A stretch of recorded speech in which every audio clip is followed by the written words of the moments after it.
Welcome back to CFO Weekly, where we're talking with financial leaders about how to build efficiency in their teams, create time for strategy, and ultimately get results. With your host, Megan Weiss. Let's jump right in.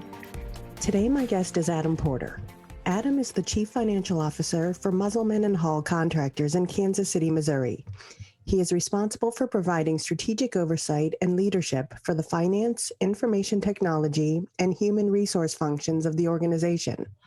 Adam grew up in Fremont, Nebraska, and received his undergraduate degree in finance from the University of Nebraska-Lincoln and his MBA from the University of Missouri, Kansas City.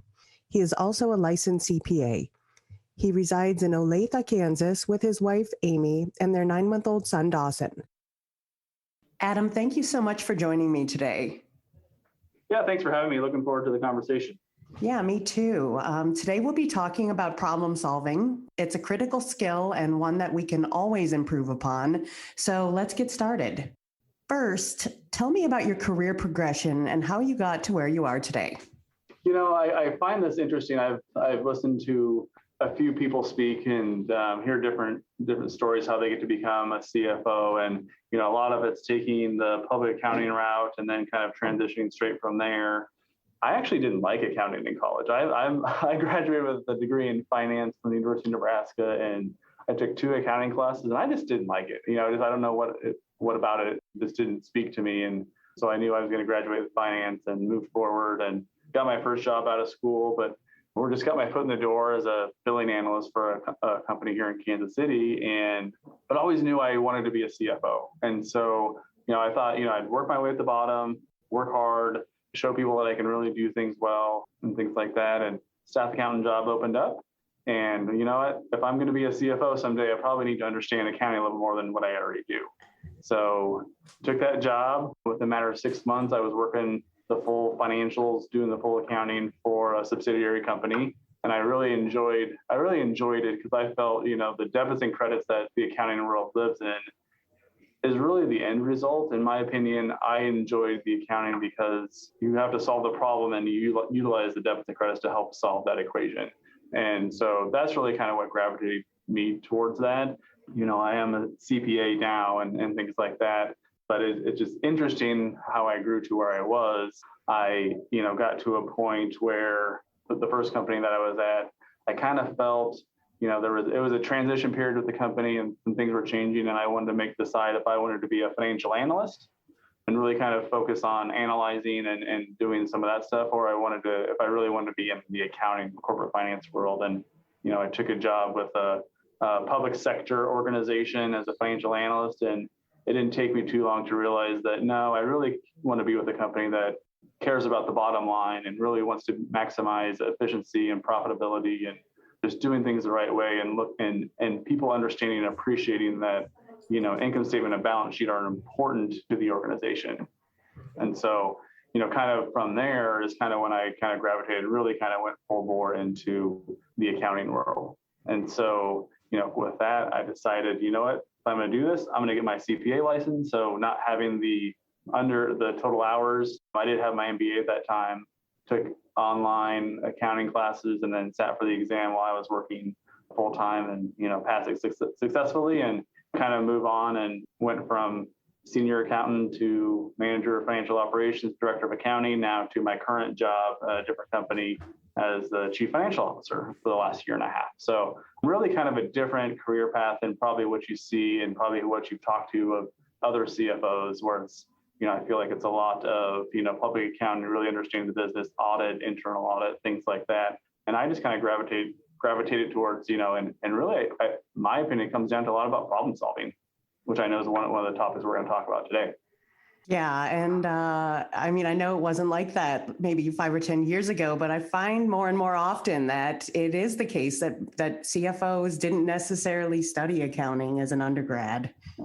So are there any particular stories or moves throughout your career that really stand out in your mind as turning points? Yeah, I think, you know, going back to you know, the cross section of whether I wanted to be a financial analyst or a staff or an accountant, and just trying to be able to test both of those out. You know, I kind of did my toe in the water a little bit on the accounting side for, you know, a year, and then did my toe in the water on the financial analyst side, and just realized that that was the thing for me. And, the thing that really pushed me forward was committing and in my interviews for my my senior accountant job at the school that I was working at, that was interviewing for, telling them and making a point to say, I'm going to have my CPA license.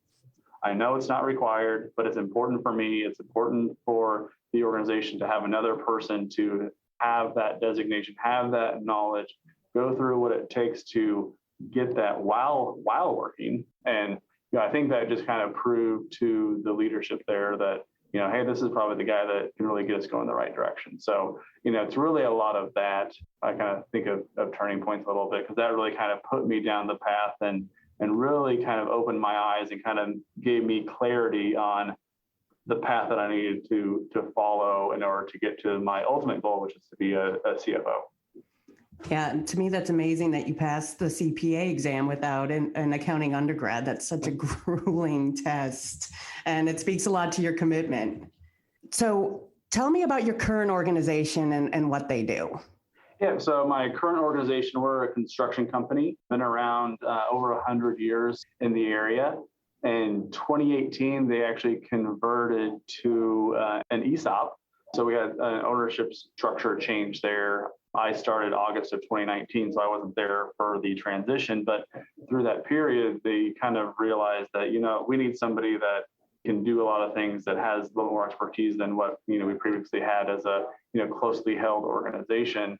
And here at the company, we do things as far as, structural, foundational, concrete, all on the commercial side. And we do asphalt work. We do some railroad construction and maintenance for private customers. We don't work a lot with the mainline railroads, but really, we pride ourselves on being the quality relationship business. We're not there chasing the lowest price work and things like that. So it's really a fun organization to be a part of, because we value relationships, we value partnerships, and coming in as the CFO, evaluating relationships with different external organizations, it's making sure that we have partners that can help us grow. And, one of the things that I kind of look at, and one of the reasons I was brought in and excited about was, hey, we need an overhaul here, and so that spoke to my problem solving nature a little bit. So, okay, let's talk about your specific problem solving skills. So what makes you a great problem solver, and how do you think you developed these skills? I think I've always had it. And for me, I kind of think back to when I was younger, and even things as simple as going from point A to point B and trying to get there the fastest way possible, and knowing that if I take this turn versus that turn, I'm going to save a little bit of time. Funny story that I just happened to pop in my head was, I remember when I turned 16 and I was driving our family minivan, to and from our grandparents, and it was, a long stretch of interstate. And I, for some reason, thought, what, if I'm always on the inside of the turns, we'll get there a little bit faster. So I'm always trying to, for whatever reason, that spoke to me. And I always seem to find efficiencies in things that I do. I always feel that I can, find some of that stuff. And I think the biggest thing about that is just challenging the standard a little bit and asking why, and being able to not just ask why and be satisfied with the answer. I've had somebody, previous company that when I was kind of early on there, trust but verify was big, right? So, okay, well, why are we doing this? Well, it's the reason we've always done that. And while it may be the right answer, if we don't understand the why behind it, how do we know that's the right thing that we're doing? And what are the long-term impacts? And really challenging not only myself, but challenge the people around me that I'm talking with to think about that as well, because I can't fix everything. Getting people engaged and having them being part of the solution and seeing potential outcomes is really there. And so, frankly, it's a lot, just doing a lot of it and not being afraid to dig into stuff. And you've got to get your hands dirty. You can't be a problem solver by always being at the 50,000 foot view. And that's kind of one of the things that drove me to where I am today is when I got here, they needed me to be in the details. They needed me to figure out how can we do this better. And as we continue to grow throughout our careers, we get farther and farther removed, but there's always that level of ability when you've been into the details of, hey, how can we do this better, or why do we do this? So I think those are the questions that I always come back to and just constantly focus on, and making it a priority for our teams to be thinking about that as well. Yeah, I think it's so important as we move up the ladder is just to always be questioning why things are done the way they are and how can they be done better, and just not getting comfortable with the status quo, like so easy to do. Yeah, and I frankly tell my team, I don't always have all the answers. Challenge me on something, and that's the kind of culture that I've built is, it's a very collaborative effort. It's not Adam says this to his employees and that's what gets done and there's no pushback. I get it. I appreciate it. I value it. It's something that allows, our organization to get better. Frankly, it helps my team get better at problem solving because they're not just saying, oh, I got this idea, but I can't really share it. And then they have no way to see it all the way through. So it's really kind of that 360 approach to really kind of push them back on both sides. And as a CFO, I'm sure you're problem solving on a daily basis, but can you tell us a little bit about the bigger problems that you've had to work through over the last few years? Yeah, I'll kind of go through a couple of different scenarios. One previous company I think was a really kind of helped propel me to where I am today. It was kind of going through completely ERP system upgrade, and it was getting into every single process on how we need to do it differently and how it would affect the output, and just all the different things that go into your finance and accounting and HR systems, and really just trying to develop that. So systems wise, that was a really big feather in my cap, just being able to do that. As I came over a year and a half ago, the biggest thing that I stepped into on day one, I had to go through and fix our GL structure, our financial reporting. How do we know the information easily, how we're doing, what our, how our bookings are doing, what our percent completion is doing, how we can actually, trust the information that's in there. It just wasn't done in a way that I would expect and I would want my name next to. So I brought in a controller, and her and I spent a lot of time restructuring our GL and making sure we have the right accounts and making sure they're flowing the right way.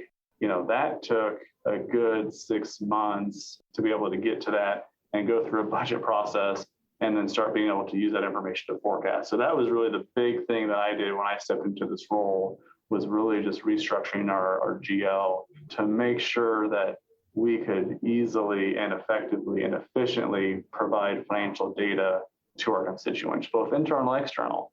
It just wasn't even set up in a way to where the internal leaders could see division, department specific information, all the way down to the net income line. And so once we've had that, you would not believe how many more questions and how much more curiosity happens when you do that.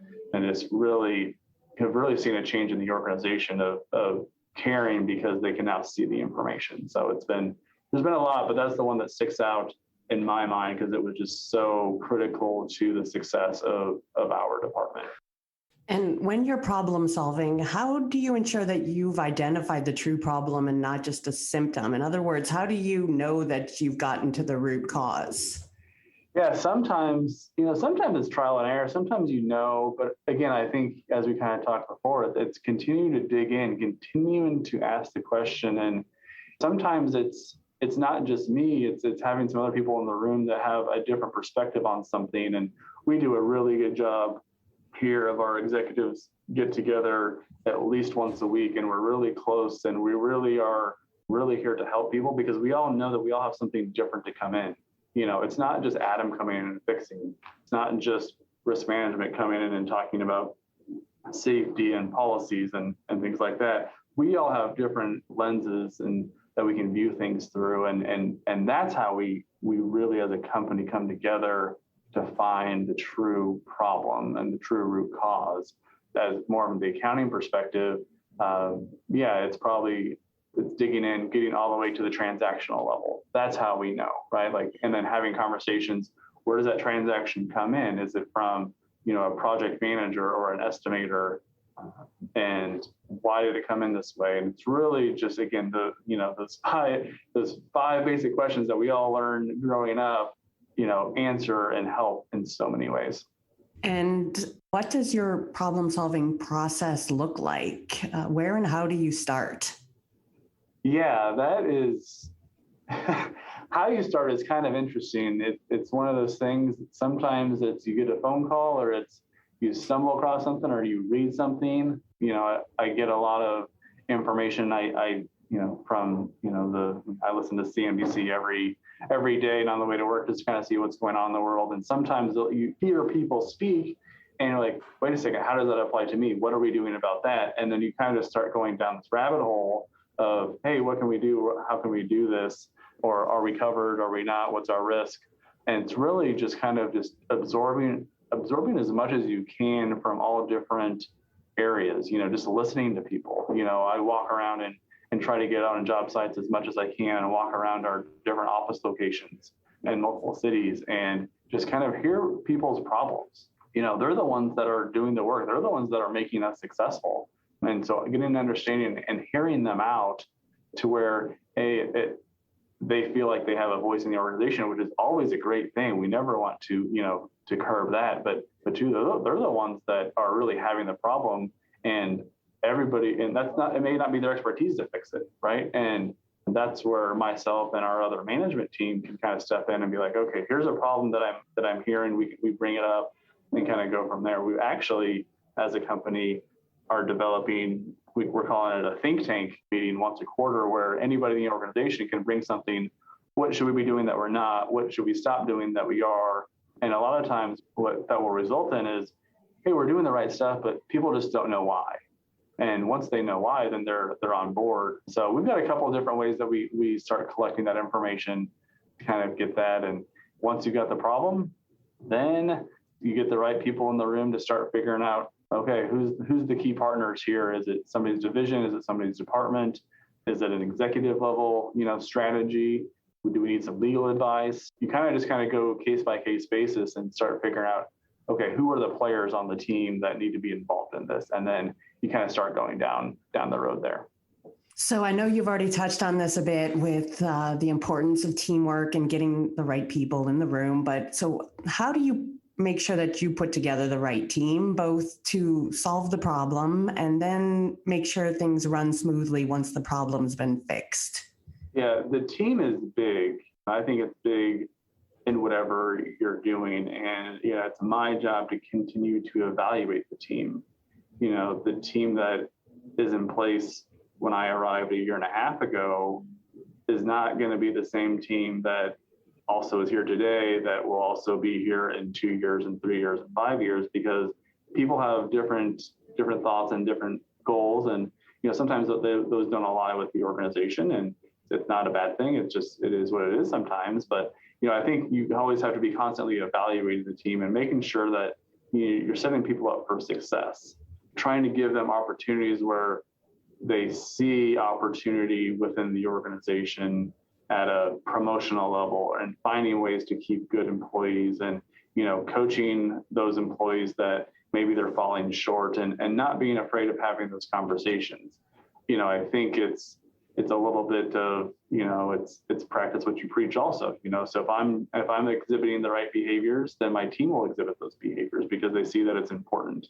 And, I think you're always going to have that good mix of the people that are kind of keeping the day-to-day and the people that are really more your strategic level staff. And I'm always going to push that the strategic level staff needs to be in the details to understand and to have that team aspect, because we're all one team. So everybody has a job, and they all kind of need to do their own things. But at the end of the day, we all need to be cross-trained as well as we can, so we can kind of help out. And, and frankly, that goes a long ways to keeping things running smoothly. And that's continuity and being customer service. I preach that a lot to our vendors, to our employees, to our customers. The only way we do that the best way is if everybody's pulling the same direction and everybody understands what their roles are, what other people's roles are, and how help out as necessary. Yeah, and I'm sure the cross-training is great for bringing a fresh set of eyes to a process. Yeah, for sure. And, that's the piece that I can share with people. It's like, hey, like, it's okay that somebody's going to come in and learn your job, because they might find a way that you've been doing this for the last 5 years this one way, because that's how you were trained. That's how it made sense to you. It felt efficient. You bring somebody else in and we're going to make your job easier, and you can then do more. You can take on more stuff, which then allows me to say, hey, then we can promote you, because that's how you get to the next level, is by taking on more stuff. And so, yeah, you're 100% right. It's those new, fresh eyes, and it's challenging. And, sometimes it's a lot of work for the new person to come in and try and figure everything out. But, it's a lot of that stuff. The other thing we're trying to do is, develop process documentation and kind of having everybody kind of own that, because I found throughout my years, as you develop processes and you write them down on paper, you find one or two steps you're like, I'm not really sure why I do that. And so not only just from a good educational standpoint and a good documentation perspective to have that, it does actually help the problem solving process by having good documented procedures. Yeah, totally agree. And how do you encourage your employees to be creative and innovative when it comes to problem solving?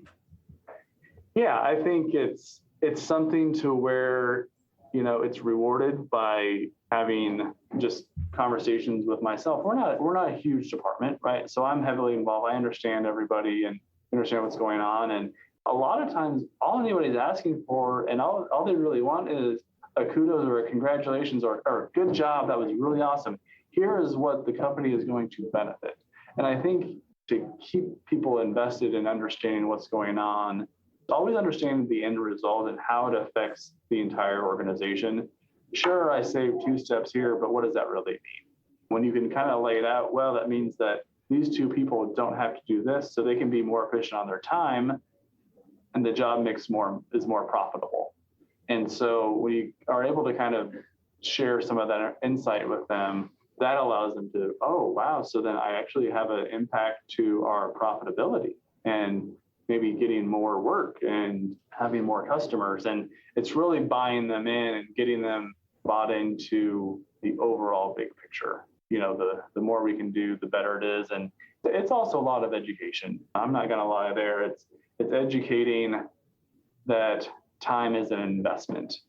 Yes, it may take you 5 hours to come up with a new way to do something, but if it saves you 30 minutes a day, 4 days a week, you've saved how much time over the course of the year that we can be doing other things. And, again, people always kind of gravitate what's important to me. It's being able to lay that out. And, it's not just a one-time conversation either. It's continuing in team meetings and in different conversations of how important is it, what's the benefit, and things like that. It's just really getting to who they are as an individual and making them and getting them to understand the bigger picture.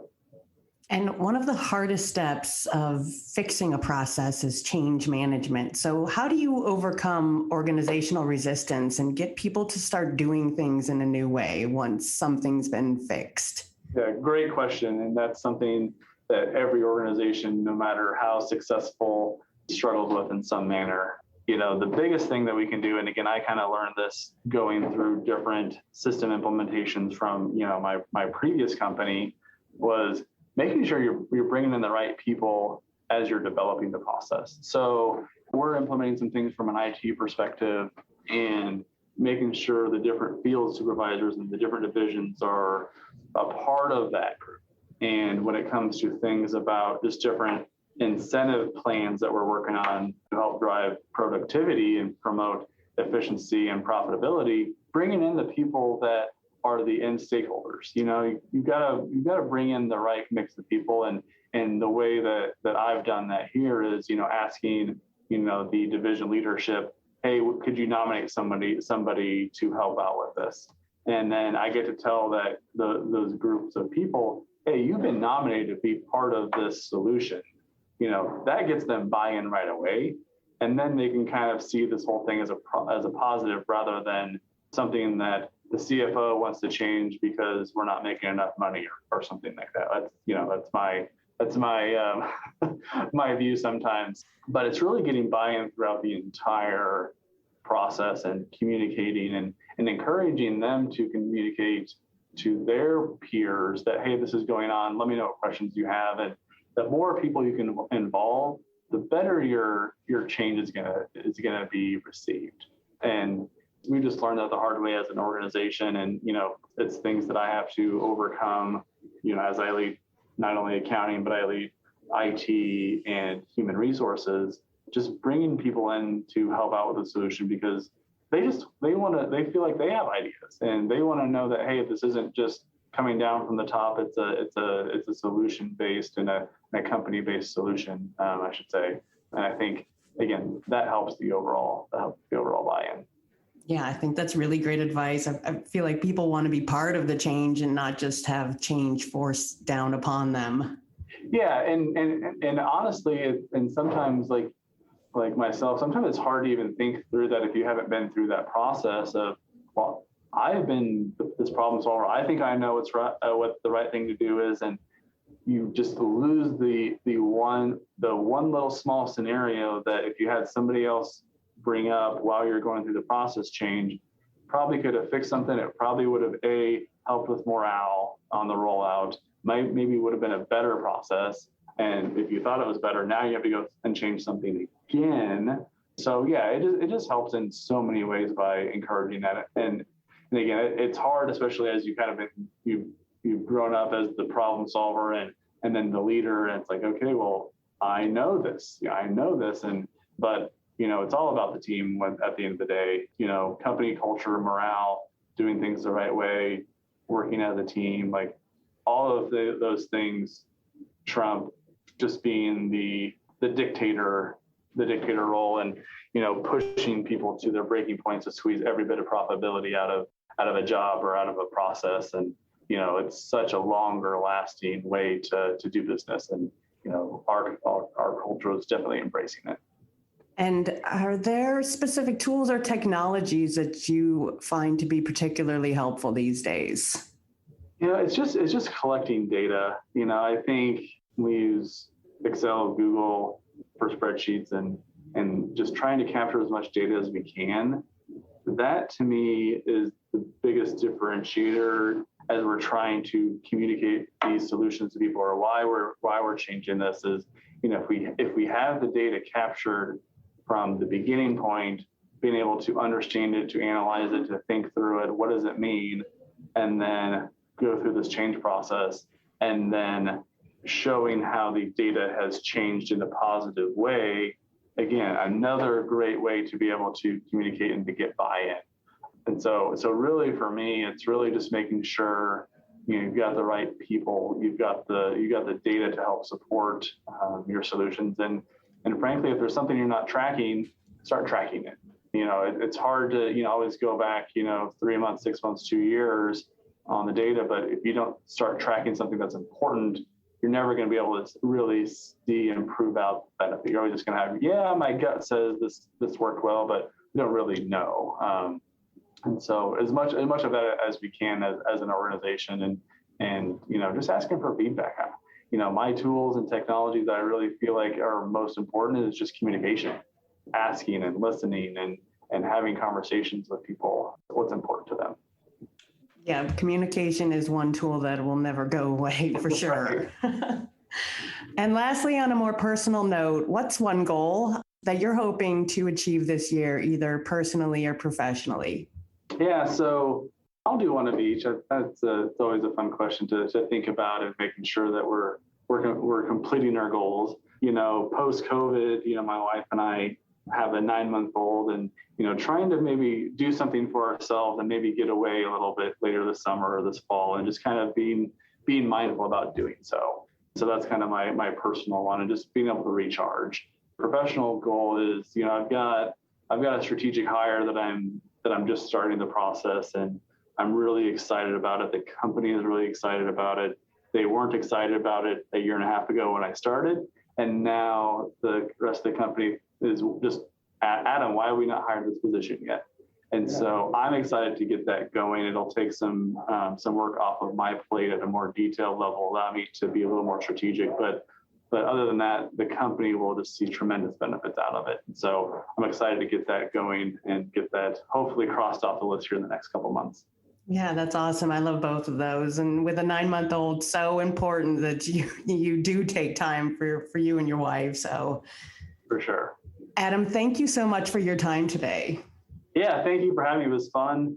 I appreciate the conversation and, always enjoy talking about problem solving. Yeah, I've really enjoyed our discussion and getting to know you and hearing about your experiences. And problem solving is an area that we all need to continue to grow in. And you've given us some really great advice today. To all of our listeners, I hope you've enjoyed today's discussion as well. And I hope you'll tune in next week. Until then, take care of yourselves and have a great week. If you're ready to boost efficiency and streamline your accounting processes at significant cost savings, it's time to talk with Personiv. Their people-powered solutions have transformed the delivery of back-office tasks and general accounting functions for decades, partnering with clients to provide everything from accounts payable to payroll services. See what Personiv can do for you by visiting personiv.com. You've been listening to CFO Weekly, presented by Personiv. Please subscribe wherever you get your podcasts to hear all of our episodes. Want to learn more? Check out personiv.com. Thanks for listening.